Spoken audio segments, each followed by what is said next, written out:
Friends, family, and fairy tale creatures, welcome back to Level 0 Gaming. Didn't mean to keep you waiting, but you know how life just happens. And by life, I mean my Facebook gaming page. Go check it out by searching Close Call Kid under Pages. I've been streaming pretty frequently and a bunch of different games as well, so come check it out. The last we left, we explored the ability to comprehend movement and depth through exploring our digital weight in games, or as we call it, gravity. By experimenting with the movements of your character in any game, you will come to better understand of how to look, where to go, and how to get there. The next obstacles to better gaming are actual obstacles. Today we will explore what the laws of motion consider an enemy to gravity. Most equal and opposing forces to gravity don't always hinder our movements. With the advancements in graphics, developers' imaginations were only limited by the platform and console limitations. Whole worlds have been created, but in order to engage them digitally, basic forms of collision detection must be met as well as restricted. Altogether, these ideas accumulate to Lesson 0.2, Environment. We find ourselves once again on Planet Burbank in Ratchet & Clank 2, where Insomniac Games has graciously allowed us access to a debug stage. The last time we were here, we explored our character's interactions with gravity and the equipment provided. The takeaway is that in any game, you are provided the means to circumvent gravity in a variety of ways, whether upon initially starting or through means of progressing through the game. We observe the scene now not as what we can do, but what we are limited to. Note how we are stationary on the screen, with no added input from the controller or the designed world.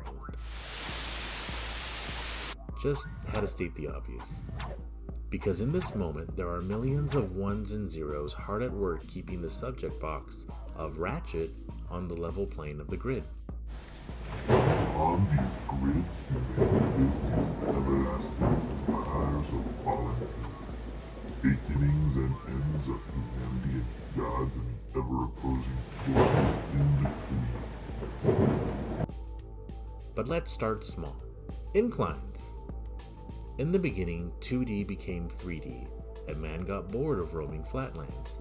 So they took the land and bent it and cloned it and moved it, and made more interesting shapes with it, and thus polygons were born.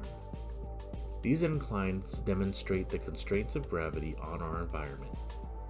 In an effort to simulate gravity, the steeper the incline, the more limited our characters are until the likelihood of you veritably walking on walls is nil, unless aided by in-game items such as magnet boots seen here.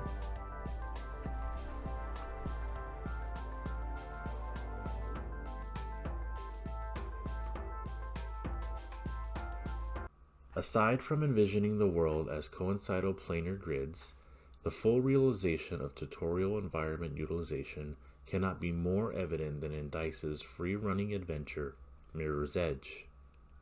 We play as Faith, a free-running courier caught up in a corporate conspiracy. Throughout the game, we encounter interactable surfaces highlighted by orange. True to free-running form, almost every surface can be used to navigate terrain, but only to a certain degree. Like inclines, the environment is dictated by object boxes. As we've established, these are parts of the environment that have been designed to hinder our linear movement through the level, but offer a secondary path offered by the developers to not only further the story, but give you a view of their efforts into designing this environment for you. The fluidity of free running coupled with the guided design of the city portray linear as well as multiple paths, but also get you where you need to go. The most creative of environment designs on Earth can actually be found off-world.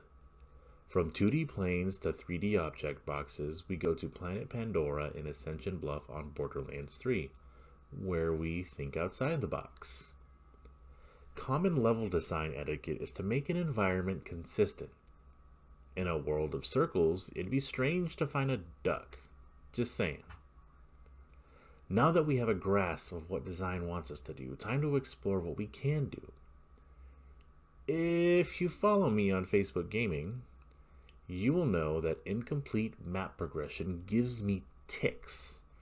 Not the blood-sucking variety, but like the physical motion in my brain. I have to explore an entire map. Well, in this section of planet, there is specifically one spot on the map that no one can reach because, evidently, it was used to advertise a boss that the game has yet to offer in an arena no one can reach. Thanks to the internet and fellow map explorers, there is now a way. Utilizing the power of our environment, we discover a naturally occurring rock formation in the shape of a ramp, pointing very closely to our destination. All we need to do is... Hang on. All we need to do is... Damn it.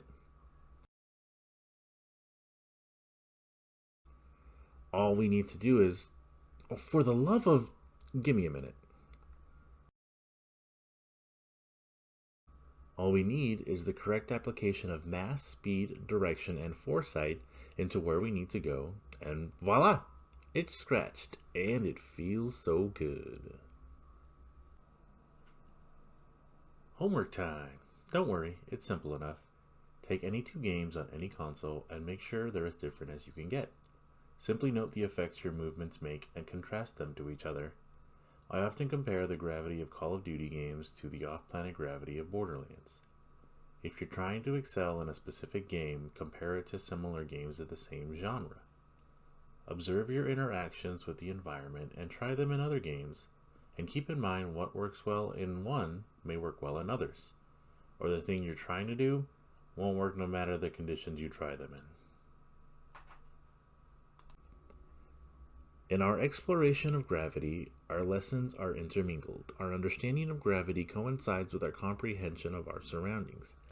In an effort to minimize confusion and frustration, I find it beneficial to observe the ideas separately first, where we can then combine the two ideas into our next lesson.